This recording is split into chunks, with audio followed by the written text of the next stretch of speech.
यह उन सवालों में से एक है जो मुझसे अक्सर पूछे जाते हैं, न केवल चर्च में बल्कि जब मैं यात्रा करता हूं और विभिन्न स्थानों पर बोलता हूं। यह सवाल पूछा जाता है, उन सभी का क्या होगा जिन्होंने मसीह का सुसमाचार कभी नहीं सुना? क्या वे परमेश्वर के न्याय का सामना करेंगे? और यह सवाल कई मसीहियों को परेशान करता है। खैर, प्रेरित पौलुस ने पहले ही इस सवाल को रोमियों की पुस्तक के पहले अध्याय में संबोधित किया है। उन्होंने समझाया है कि संसार के पास सृष्टि का प्रकाशन है, सृष्टि की अद्भुत सुंदरता और जटिलता है, लेकिन वे इसका जवाब कैसे देते हैं? क्या वे सृष्टिकर्ता का धन्यवाद करते हैं? क्या वे उसे स्वीकार करते हैं? नहीं, वे सृष्टिकर्ता की सच्चाई को दबा देते हैं। वे स्पष्ट बात को मानने से इनकार करते हैं कि यह एक डिजाइनर ब्रह्मांड है और हमारे अपने डिजाइन किए गए शरीर का भी कोई दिव्य डिजाइनर होना चाहिए। दुनिया शायद मसीह का सुसमाचार कभी न सुने, लेकिन वे सृष्टि के सुसमाचार को नकार देते हैं। तो फिर परमेश्वर रोमियों के पहले अध्याय की 20वीं आयत में कहता है कि इसलिए मनुष्य के पास कोई बहाना नहीं है। यहां दूसरे अध्याय में पौलुस नैतिक लेकिन अविश्वासी व्यक्ति को संबोधित करते हैं और वही बात कहते हैं। वे मसीह में विश्वास के बिना बहाने से बाहर हैं और वे परमेश्वर के आने वाले न्याय से नहीं बच पाएंगे। और इसका कारण यह है, मनुष्य के पास न केवल सृष्टि के सुसमाचार का लाभ है, बल्कि उसके पास वह भी है जिसे मैं अंतरात्मा का सुसमाचार कहना पसंद करता हूं। सभी लोगों के पास सही और गलत की एक सहज समझ होती है। अब जब पौलुस इसे और विस्तार से समझाते हैं, तो वे वास्तव में परमेश्वर और परमेश्वर के आने वाले न्याय की वास्तविकता के बारे में कई मिथकों को नष्ट कर देते हैं।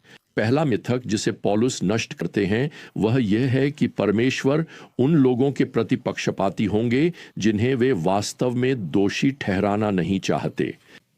पौलुस यहां पद 9 में लिखते हैं, हर उस मनुष्य के लिए जो बुरा करता है क्लेश और संकट होगा, पहले यहूदी के लिए फिर यूनानी के लिए भी, लेकिन हर उस व्यक्ति के लिए जो भला करता है महिमा, आदर और शांति होगी, पहले यहूदी के लिए फिर यूनानी के लिए भी। दूसरे शब्दों में, चाहे यहूदी हो या अन्य जाति, जो लोग बिना किसी पश्चाताप की इच्छा के बुराई करते रहने में लगे रहते हैं, वे यह प्रकट कर रहे हैं कि उनके पास उद्धार देने वाला विश्वास नहीं है। वे अपने आने वाले शाश्वत भविष्य के न्याय में क्लेश और संकट का सामना करेंगे। दूसरी ओर पौलुस यहां लिखते हैं, जो लोग अपने कार्यों के द्वारा यह प्रकट करते हैं कि वे परमेश्वर का आदर करना चाहते हैं, वे उद्धार देने वाले विश्वास को दर्शा रहे हैं कि वे परमेश्वर के हैं। और पौलुस यहां कहते हैं कि उनका भविष्य आदर और शांति से भरा होगा। यह मायने नहीं रखता कि आप यहूदी हैं या अन्य जाति, परमेश्वर के कोई प्रिय छात्र नहीं हैं, उसके पास दरबार के कोई खास पसंदीदा नहीं है। वास्तव में पौलुस यहां अगले पद 11 में लिखते हैं, क्योंकि परमेश्वर किसी के साथ पक्षपात नहीं करता। इसका अर्थ है कि चाहे आप सभ्य हों या आदिम, शिक्षित हों या अनपढ़, अमीर हों या गरीब, जवान हों या बूढ़े, धार्मिक हों या नास्तिक, न्याय के दिन परमेश्वर किसी का पक्ष नहीं लेंगे। वह किसी को भी इस आधार पर नहीं जाने देंगे कि वह किसी तरह से उन्हें प्रभावित कर सकता है। यह एक मिथक है। खैर, दूसरा मिथक जिसे पौलुस नष्ट करते हैं वह यह है कि परमेश्वर केवल उन्हीं का न्याय करेंगे जिन्होंने बाइबल की सभी आज्ञाओं को जाना था। पौलुस यहां पद 12 में लिखते हैं, क्योंकि जिन्होंने व्यवस्था के बिना पाप किया है वे व्यवस्था के बिना ही नाश होंगे, और जिन्होंने व्यवस्था के अधीन पाप किया है वे व्यवस्था के अनुसार ही न्याय पाएंगे। क्योंकि जब अन्य जाति जिनके पास व्यवस्था नहीं है स्वभाव से वही काम करती हैं जो व्यवस्था की मांग है, तो वे यद्यपि उनके पास व्यवस्था नहीं है अपने आप में ही व्यवस्था है। वे दिखाते हैं कि व्यवस्था का काम उनके हृदयों पर लिखा हुआ है। यह एक शक्तिशाली सत्य है। ईश्वर ने अपनी व्यवस्था हर इंसान के हृदय पर लिख दी है। दूसरे शब्दों में, हर पुरुष, महिला, लड़का या लड़की के भीतर अच्छाई और बुराई का ज्ञान जन्मजात होता है। हम सभी स्वाभाविक रूप से सही और गलत को जानते हैं। ईश्वर ने अपनी नैतिक व्यवस्था का मूल सत्य हमारे डीएनए में ही लिख दिया है।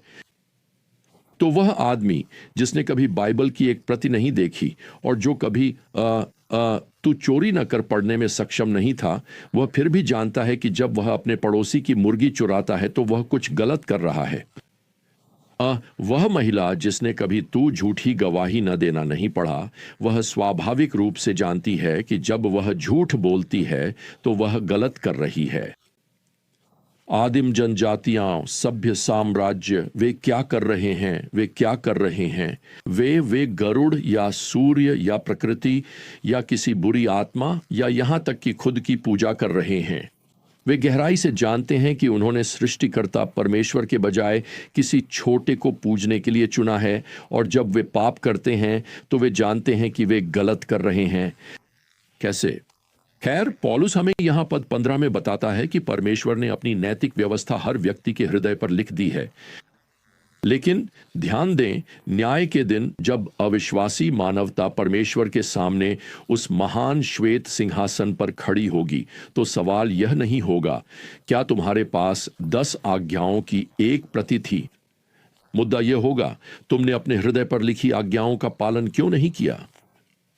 दुनिया भर के अरबों लोग जिन्होंने कभी बाइबल नहीं रखी, वे परमेश्वर के सामने खड़े होंगे और उनके लिए उस बात का न्याय नहीं होगा जो वे नहीं जानते थे, बल्कि उस बात का होगा जिसे वे अपने हृदय में सहज रूप से जानते थे, और फिर भी उन्होंने विद्रोह में उसका पालन करने से इनकार कर दिया। खैर, पौलुस यहां फिर से इसी बात को पद 15 में लिखते हैं। वे दिखाते हैं कि व्यवस्था का काम उनके हृदयों पर लिखा हुआ है, जबकि उनकी अंतरात्मा भी गवाही देती है, और उनके परस्पर विरोधी विचार उन्हें दोषी ठहराते या कभी-कभी उन्हें निर्दोष भी ठहराते हैं। यहां पौलुस एक अदालत के दृश्य की उपमा दे रहे हैं। अपराधी को आगे लाया जाता है और परमेश्वर की व्यवस्था तोड़ने के आरोप पढ़े जाते हैं। अब भले ही उस व्यक्ति ने कभी बाइबल की प्रति न देखी हो, वह परमेश्वर की व्यवस्था तोड़ने का दोषी है।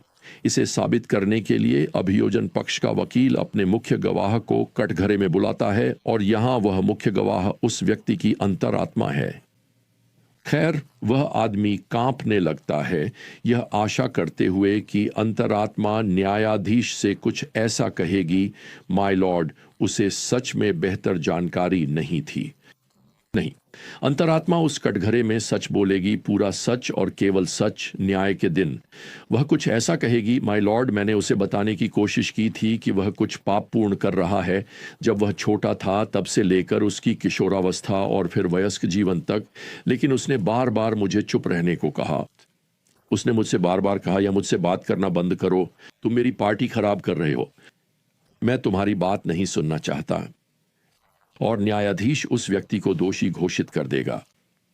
देखिए, अविश्वासी लोग परमेश्वर के सामने यह जानने के लिए खड़े नहीं होंगे कि वे दोषी हैं या नहीं, बल्कि परमेश्वर से दोषी होने का निर्णय और उसके कारण सुनने के लिए खड़े होंगे, जिन्हें वे पहले ही अपनी अंतरात्मा के माध्यम से जान चुके होंगे। तो यहां वे मिथक हैं जिन्हें पौलुस इन पदों में नष्ट कर रहे हैं।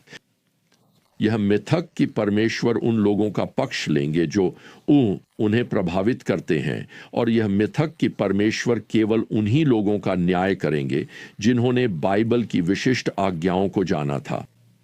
अब एक आखिरी मिथक बचा है, और मैं आपको बताना चाहता हूं, यह मानवता का अंतिम बचाव है।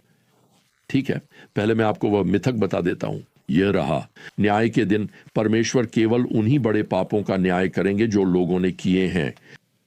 खैर, पौलुस इसके बारे में यहां पद 16 में लिखते हैं, उस दिन मेरे सुसमाचार के अनुसार, यानी यह सुसमाचार का सत्य है, परमेश्वर मसीह यीशु के द्वारा मनुष्यों के गुप्त बातों का न्याय करेंगे। तो यह केवल वे स्पष्ट पाप, सार्वजनिक पाप या बड़े पाप नहीं हैं जो आपको जेल में पहुंचा सकते हैं। नहीं, पौलुस यहां कहते हैं कि परमेश्वर हमारे गुप्त बातों का भी न्याय करेंगे। वह सब कुछ उजागर करेंगे, बड़े पाप, छोटे पाप, सार्वजनिक पाप, यहां तक कि हमारे पाप पूर्ण रहस्य, हमारे पाप पूर्ण विचार, वे छुपे हुए उद्देश्य और बुरी इच्छाएं भी।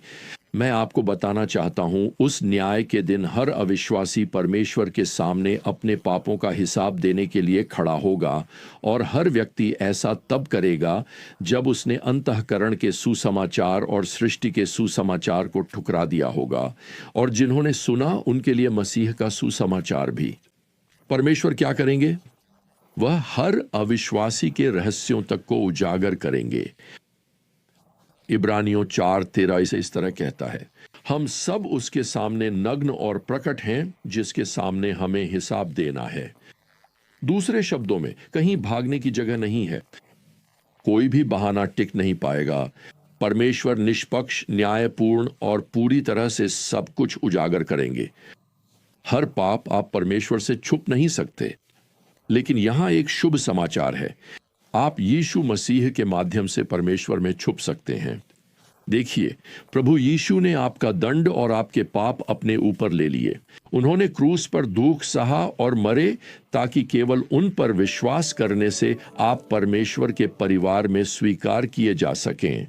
आप अपना छुपने का स्थान उनमें पा सकते हैं। क्या आप जानते हैं इसका क्या अर्थ है?